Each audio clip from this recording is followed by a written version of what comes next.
Assalamualaikum warahmatullahi wabarakatuh. Salam sejahtera buat sahabat Kang Asep Hidayat semua dimanapun Anda berada. Baik, kali ini saya kembali akan bercerita yang tentunya masih dalam kisah nyata. Namun sebelumnya saya akan menyapa terlebih dahulu sahabat Kang Asep Hidayat semua dimanapun Anda berada.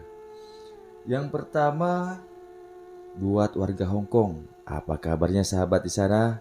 Saya nggak nyangka nih bakal banyak sahabat di Hong Kong. Padahal sebelumnya saya hanya lihat Hong Kong ya di film Hong Kong. Tapi sekarang ternyata banyak sahabat saya di sana. Berikutnya buat warga Taiwan. Sukses selalu juga ya buat warga Taiwan. Saya bangga dengan Anda semuanya. Semoga Anda di sana sukses selalu dalam segala hal. Kemudian yang berikutnya buat Mbak Wulandari. Apa kabarnya Mbak Wulandari? Saya mengucapkan banyak terima kasih juga kepada Mbak sudah selalu mendukung saya.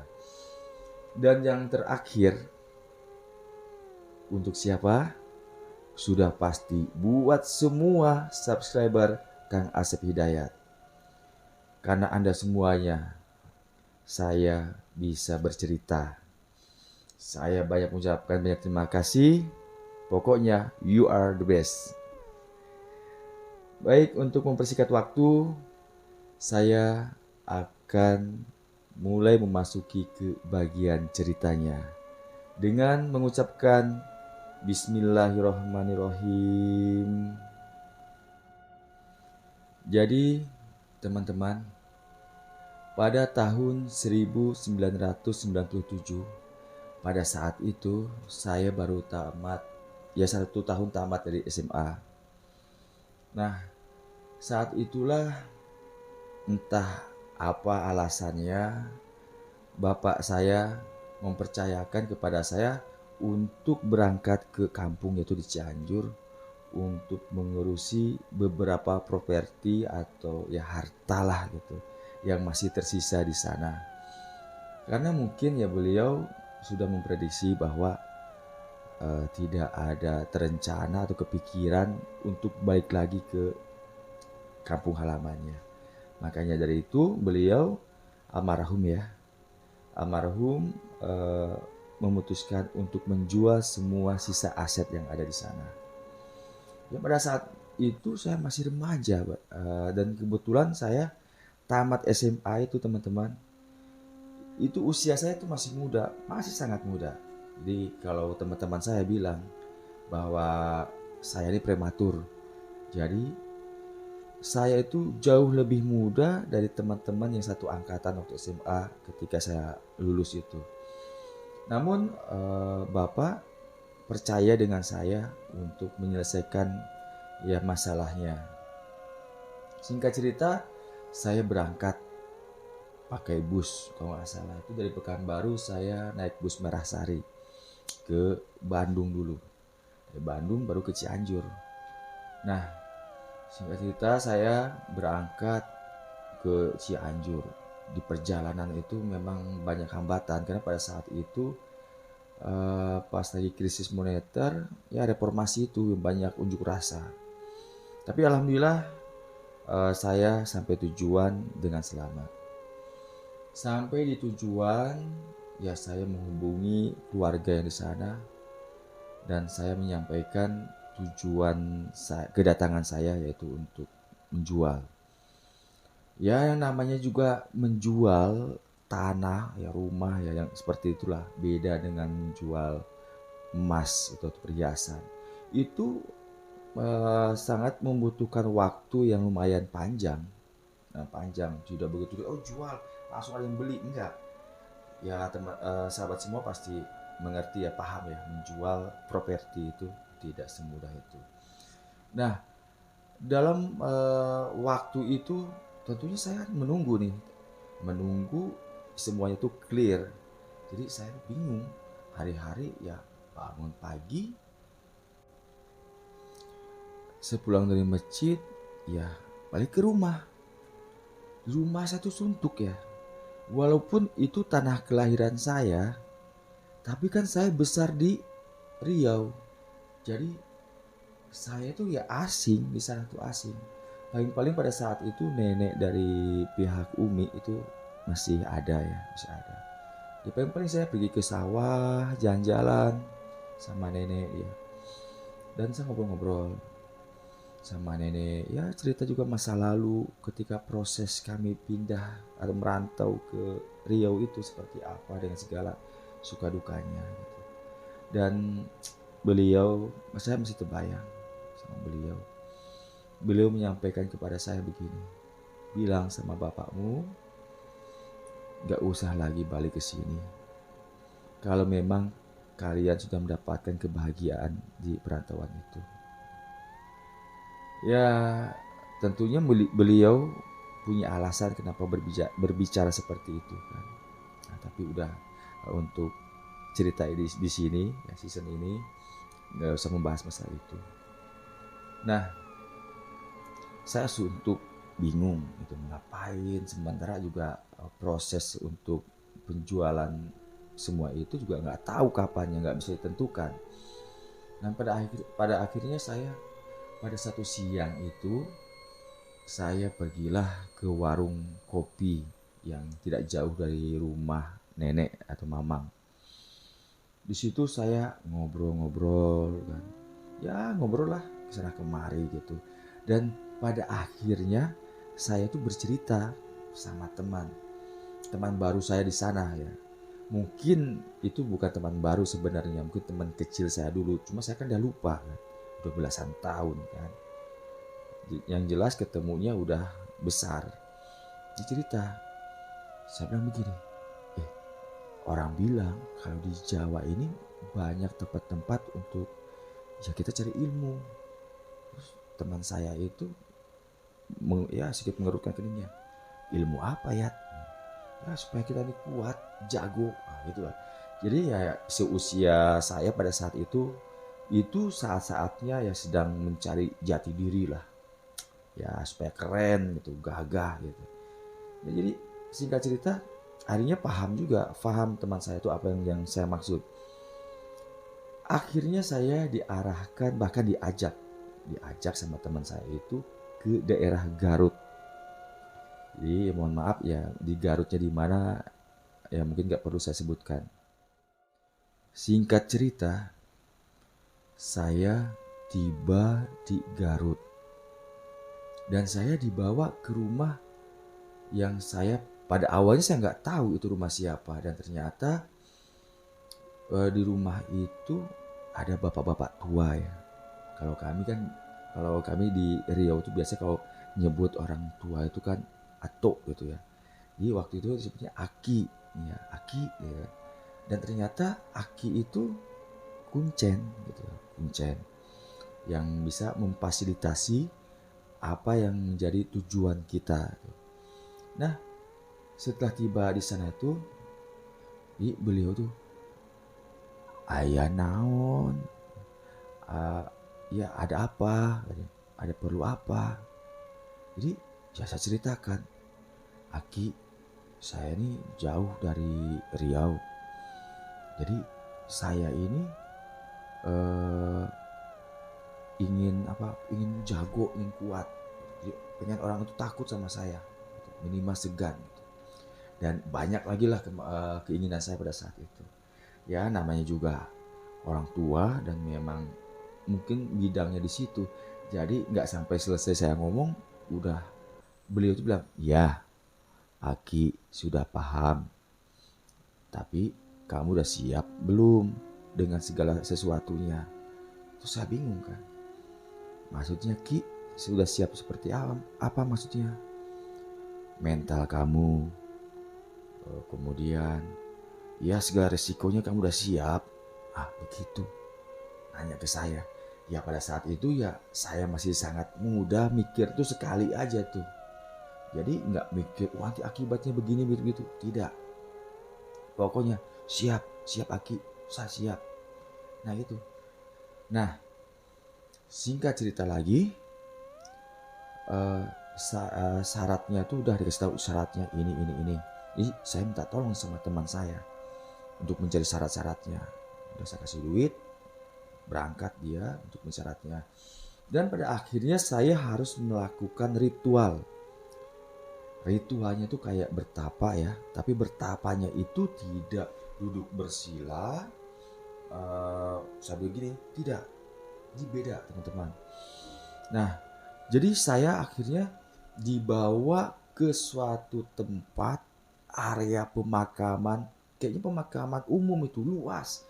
Ya, luasnya kurang pasti, tahu pasti berapa hektar. Yang jelas area pemakaman itu luas. Dan saya dibawa ke satu titik yaitu ada rumpun bambu. Dan rumpun bambu itu tidak kecil, alias ya diameternya tuh luas gitu. Dan saat itu setelah dekat dengan itu, berada di bawah rumpun bambu itu, saya cuma bisa ngelirik-ngelirik gini aja. Saya nggak berani, takut saya jujur. Nah, pokoknya saya mengikuti di belakangnya Aki Kuncen itu. Apa yang dilakukannya, ya saya ngikut aja belakangnya itu. Nah, jadi begitu tiba di rumpun bambu itu, Aki Kuncen itu mengelilingi, gini, misalkan ini rumpun bambu nih, mengelilingi nih, berapa kelilingnya tuh saya nggak tahu pasti, nggak ingat. Dan pada akhirnya ketika ketemu keliling gini, saya ketemu ya, bukan ketemu, melihat ternyata seperti ada pintu masuk ke dalam rumpun itu. Dan Aki Kuncen itu berdirilah di depan yang seperti pintu ya, sebenarnya bukan pintu, tapi ini pohon bambu ini rumpunnya, dan seperti ada ruang di dalam rumpun bambu itu. Setelah berdiri sesaat, beliau tuh entah apa yang dibaca, entah apa.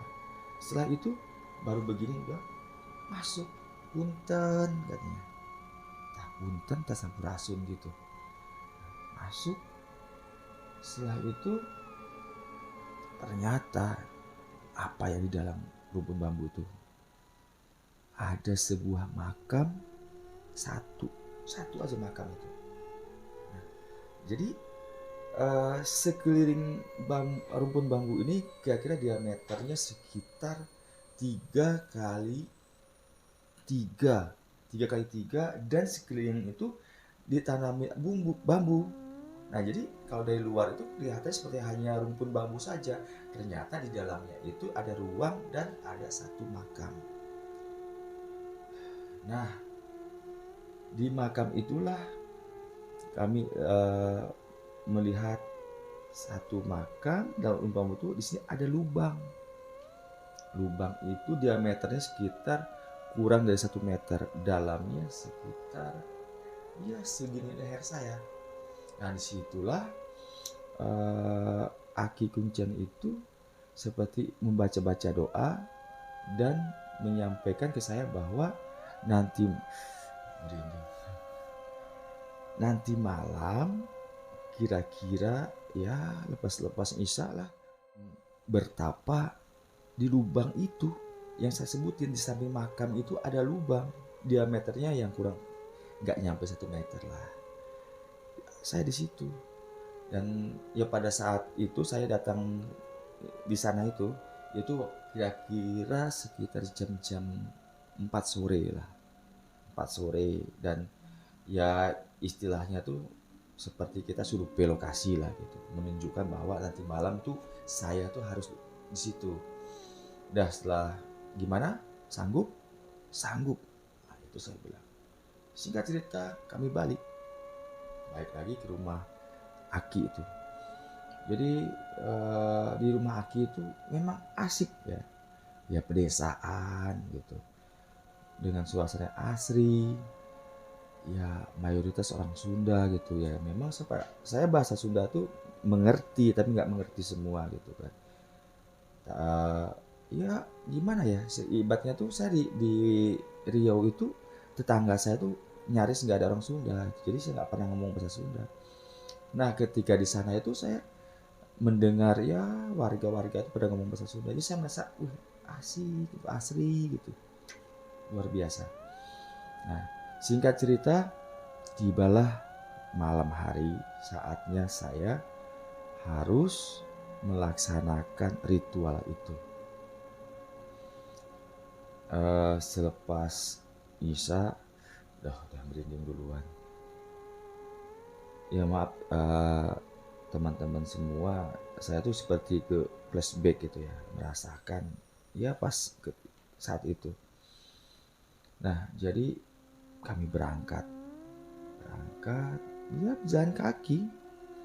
Nah, berangkat, tiba, wah gelap nih, gelap, nggak ada lampu, hanya obor doang. Nah, jadi singkat cerita sampailah di lokasi itu. Jadi teman saya nggak ikut, teman saya yang dari kampung saya itu nggak ikut, nunggu di rumah Aki itu. Jadi saya berdua sama Aki Kuncen itu ke lokasi itu. Sampai di lokasi itu hanya obor dan senter. Si Aki itu bawa senter. Nah, obor itu terbuat seperti dari kaleng, kasih sumbu kecil. Dan itu obor itu satu-satunya untuk menemani saya di tempat ritual itu. Nah, setelah lubang itu taburin bunga. Nah, kemudian masuklah saya, suruh masuk. Ternyata lubang itu lumayan dalam, segini saya. Jadi posisi dagu saya ini di permukaan tanah ini. Ya otomatis mata saya ini sejajar dengan makam yang ada atau kuburan yang ada satu tuh. Ya saya menghadap kuburan. Gini. Ini kuburan. Ini lubang. Jadi saya gini. Mata saya ini langsung menatap ke kuburan yang satu itu. Gila gitu. Tapi ya pada saat itu wah, semangat aja saya. Nah, masuk, bakar dupa minyan cekis. Dan ya parahnya lagi itu tempat doa tuh menyan itu ditaruh itu nggak jauh, paling hanya berapa jengkal dari muka saya. Asapnya itu bisa dibayangin itu kena muka saya. Gila uyengnya kan. Nah, jadi akhirnya saya ditinggalkan sendiri di tempat itu. Namun sebelum saya ditinggalkan ya, sebelum beliau itu meninggalkan saya tuh, sempat beliau itu berkata kepada saya, memberikan pesan, Ujang, lamun aya naon maneh kudu kuat, apapun gangguannya, jangan kamu pikir ini kamu enak-enak aja, pasti ada gangguan atau cobaannya. Kamu harus kuat kalau kamu pengen berhasil apa yang kamu inginkan gitu. Iya, Yaki, saya jawab gitu, singkat Yaki ya. Tapi satu hal Ujang, lamun aya sora tapi wujudna, maneh kudu lumpat dan milih jalan searah. Jadi maksudnya begini, Ujang, kamu harus kuat dengan cobaan-cobaannya. Jadi jangan pernah kamu pikir ini enak-enak aja, ini ada gangguannya. Kalau kamu pengen berhasil, kamu harus kuat. Dan cuma satu hal, kalau ada suara tanpa wujud, kamu jangan bertahan, kamu harus lari dari sini dan pilih satu arah jalan. Saya nggak ngerti itu, pada saat itu saya belum ngerti. Nah, saya siap, Aisyah itu siap lah, semangat. Nah, akhirnya Aki itu pergi, saya cuma temenin lampu obor dari kaleng sama asap.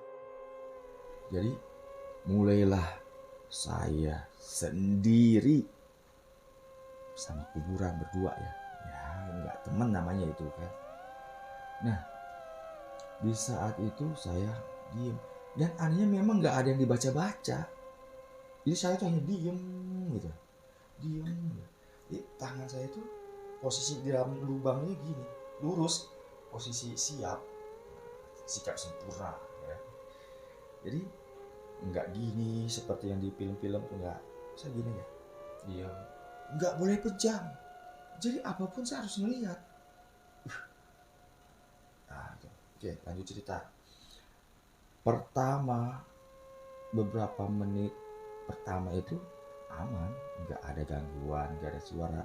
Iya, suara itu hanya suara decit, eh, gesekan bambu, batang bambu itu kan kalau rapat nih teman-teman, berdecit, kurang lebih seperti itu. Dan itu jadi backsound, jadi musik yang lebih seram dari film horor.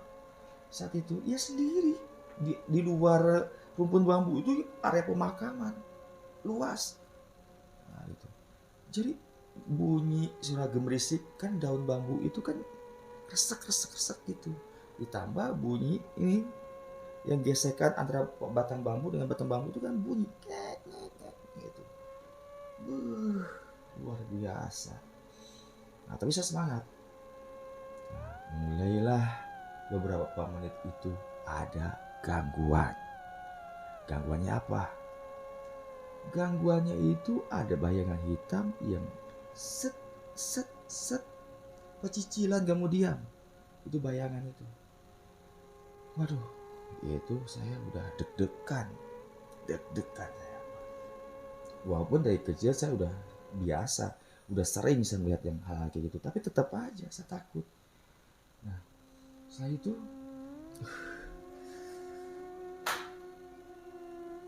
tiba-tiba saja saya dengar itu dari arah belakang saya.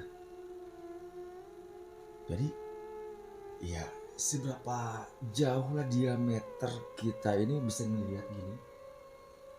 Saya memang ya gimana ya, memang gimana maksudnya tuh, memang nggak dilarang saya tuh untuk melihat gitu. Boleh itu, tapi saya takut salah. Jadi saya nggak lihat gini, nggak lihat gini gitu ya, walaupun nggak ada larangan itu. Jadi saya cuma mata saya aja yang kelap kelip gitu kan, kedap kedip mata saya nunggu ini bunyi apa itu. Tiba-tiba bluk bluk bluk bluk, apa coba, begitu ya bluk itu langsung di depan muka saya baring. Jadi ketika duk duk bluk itu langsung ini bluk, apa, pocong. Kayaknya teman-teman bisa bayangkan gimana itu saya kagetnya gitu. Kaget saya gitu. Jadi hidung saya itu mencium kain kafan yang bungkusnya itu di hidung saya gitu. Saya itu mau berdoa apa, saya nggak disarankan untuk berdoa. Jadi saya cuma diam melotot gini, itu gerak-gerak. Saya diem. Tapi ya yang namanya kita terlahir di dalam keluarga yang religius ya. Yang namanya doa istighfar itu sudah tertanam di hati kita.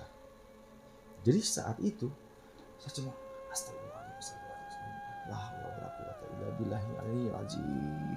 Itu saya. Tak memakan waktu lama, tap, hilang itu Mas Ocong itu. Nah, gitu saya. Alhamdulillah. Tenang saya. Senang rasanya dulu. Diem lagi. Tahu apa lagi? Saya nunggu ya. Tiba-tiba kerak. Seperti ada benda kasar, lentur, basah, anget itu nyentuh, menggaruk di leher saya di bagian belakang, ya kepala lah itu. Saya belum tahu apa itu, cuma yang terasa itu seperti kasar, set, set. kayak lidah lah gitu. Ya seperti yang saya bilang tadi, seperti lidah tapi kasar dan besar. Dan satu hal lagi, saya nih, kepala saya ini seperti ada hembusan-hembusan nafas yang kasar tuh. Gitu. Ya saya belum bisa tahu apa itu. Hingga yang saya bilang saat itu akhirnya di pipi ini, di muka bagian kanan saya, set, dengan pasti itu set. Dan ternyata apa itu teman? Harimau atau kucing besar. Dan saya yakin ya, itu tuh bukan beneran ya. Kenapa?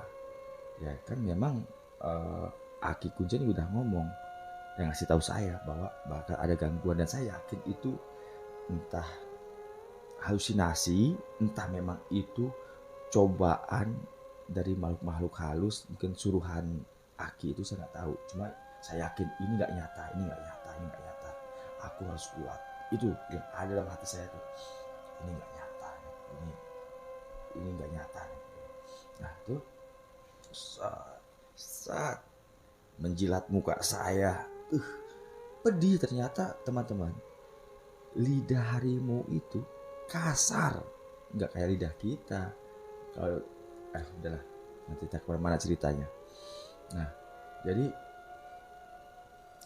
dengan habis menjilati saya tuh dengan manis, dia itu duduk gimana kucing kalau lagi duduk tuh di depan saya sambil dia tuh jilatin muka saya. Nah, saya diam, saya nggak pejamkan mata, cuma dalam hati saya, ini nggak nyata. Benar, nggak lama kemudian, nggak sempat di saat saya berkedip mata itu hilang lagi, hilang. Kemana perginya nggak tahu, hilang gitu. Nah jadi lanjut cerita.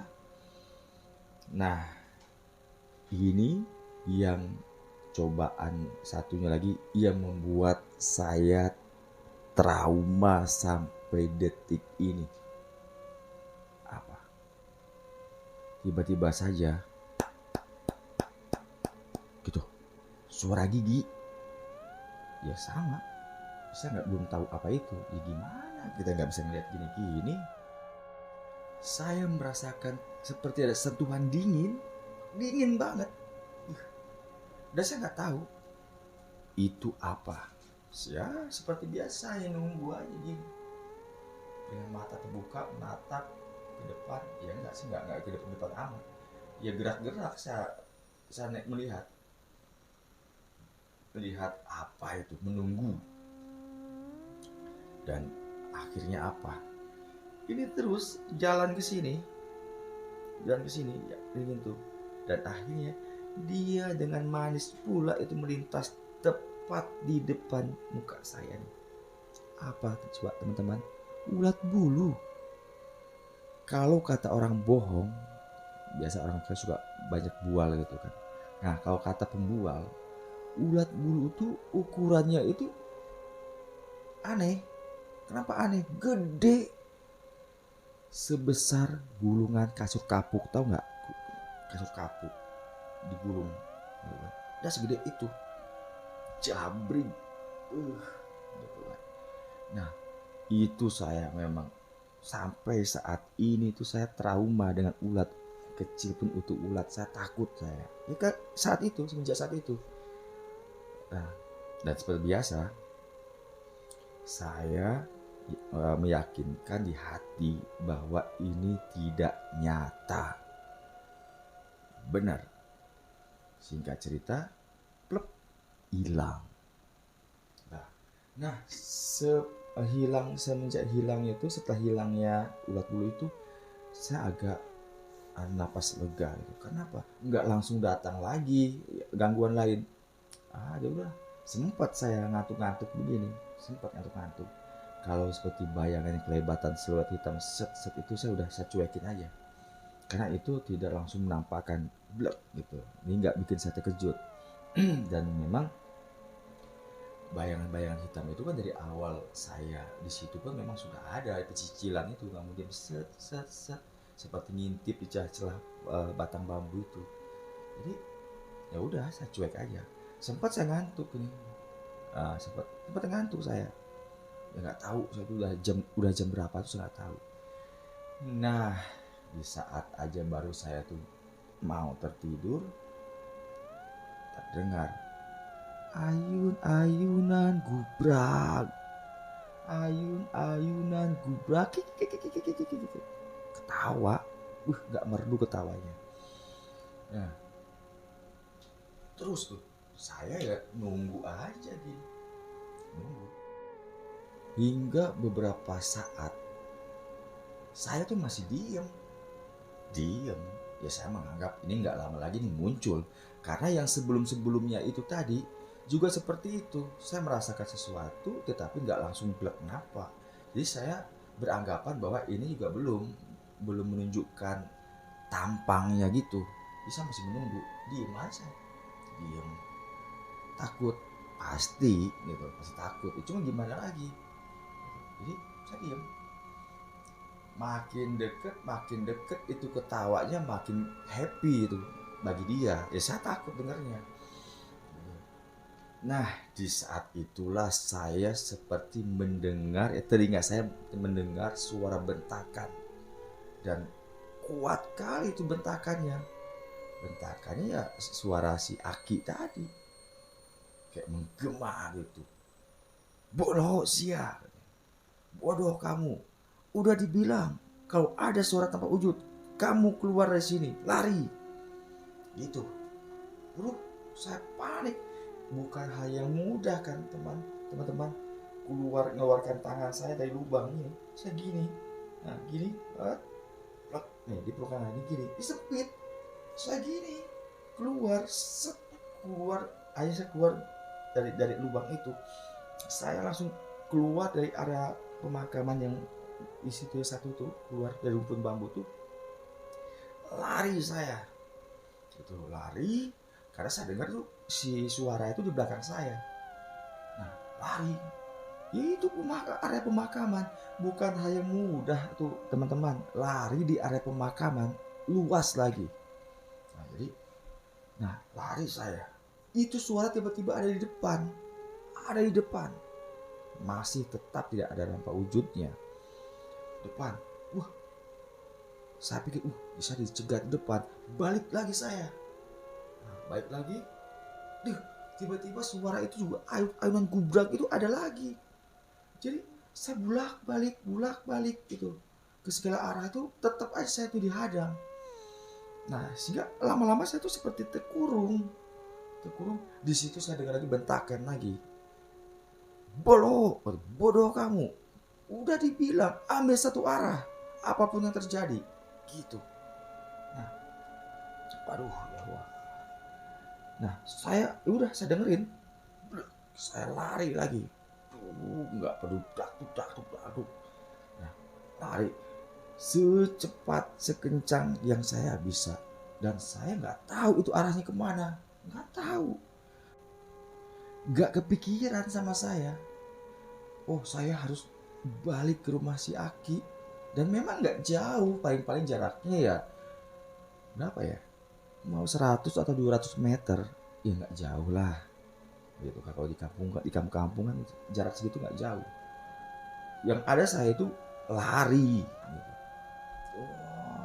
Dalam kegelapan saya lari, semak hutan itu, paret, pokoknya saya lari sehingga saya tuh gelap semuanya. Artinya apa? Mungkin itu yang namanya, yang dikatakan pingsan. Ya mungkin seperti itu, karena saya nggak ingat apa-apa lagi, gelap. Singkat cerita, tiba-tiba saja saya mendengar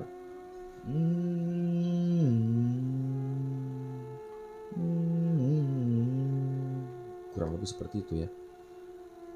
Dengan perlahan saya membukakan kedua mata saya, itu terbuka, dan ternyata saya itu sudah terkapar di pinggir jalan, nggak pinggir jalan amat ya, karena mungkin kalau udah di tepi jalan betul mungkin saya disangka mayat.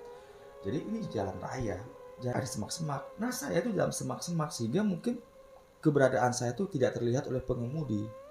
Ya mungkin pengemudi melihat saya pun mungkin sangkanya sama mayat dan nggak mau ribet ngurusin mayat kan gitu. Itu perkiraan saya. Yang jelas saya terkapar di pinggir jalan kira-kira 2 meter 3 meter dari jalan itu, dari bahu jalan itu, dan di semak-semak. Jadi wajar kalau pengemudi jalan itu tidak melihat saya. Saya terkapar di sana dan saya sadar bahwa udah siang, udah terang. Jam berapa? Saya nggak tahu. Gitu. Jadi dan saya nggak bawa jam tangan.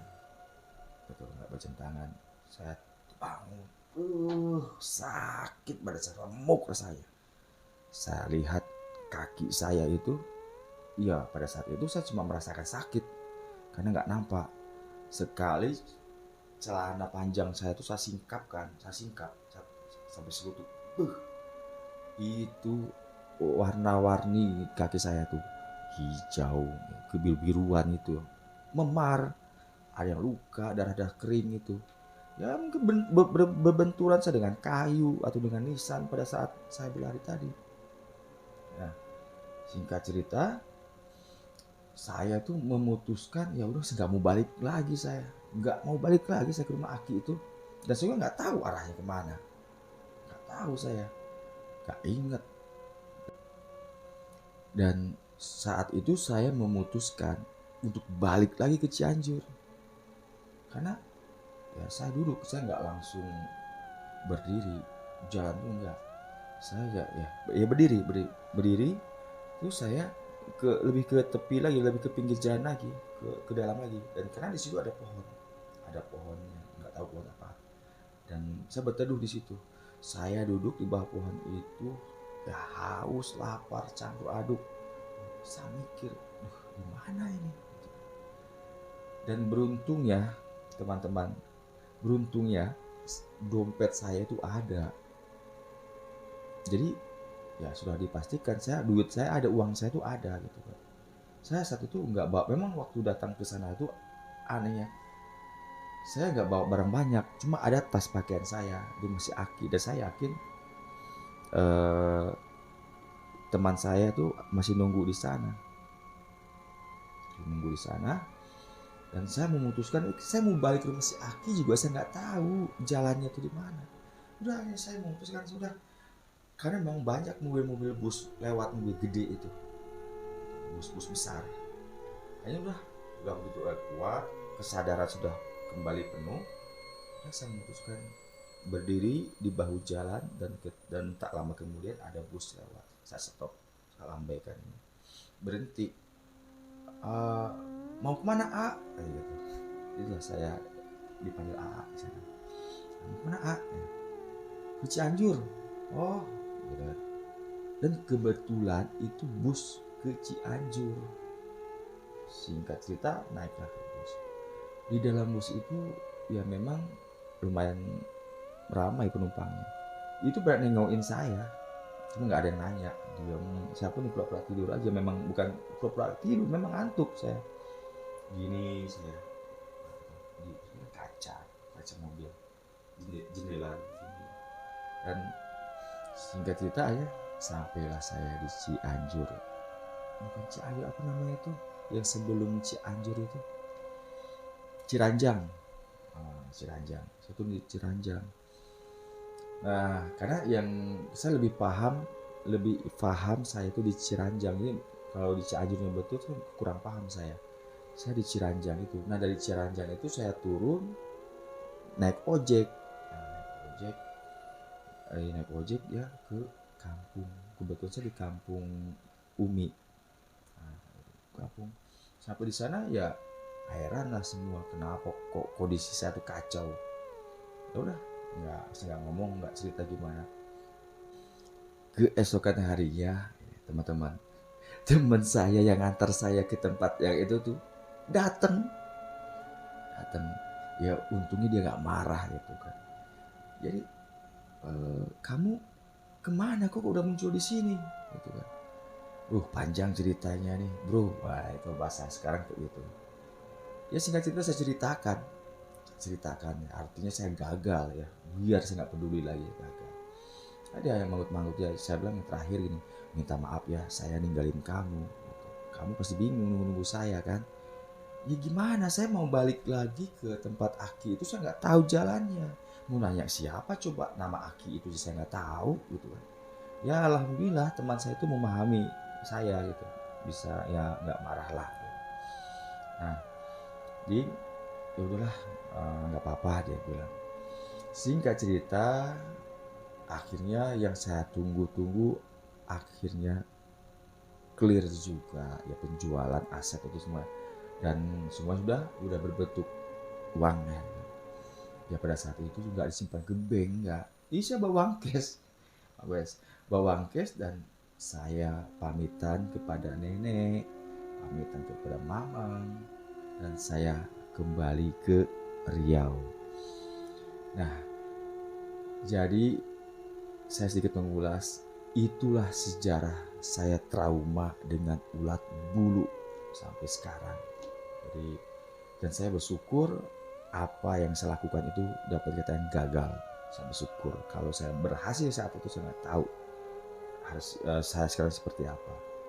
Jadi intinya Allah masih menyelamatkan saya dari hal-hal yang seperti itu. Walaupun saya sudah mencoba melakukannya, tapi Allah masih melindungi saya.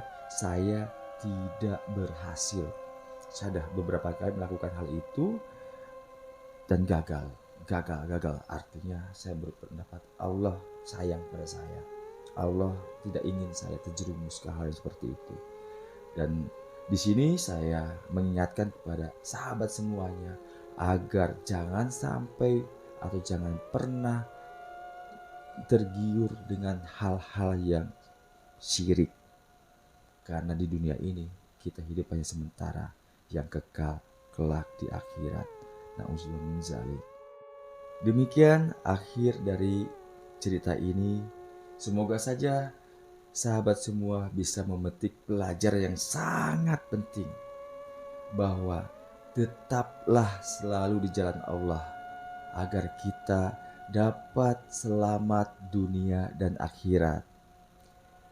Akhir kata dari saya, dukung terus channel ini agar terus berkembang. Terima kasih atas segala perhatiannya serta dukungannya terhadap channel ini. Dan saya akhiri, wassalamualaikum warahmatullahi wabarakatuh.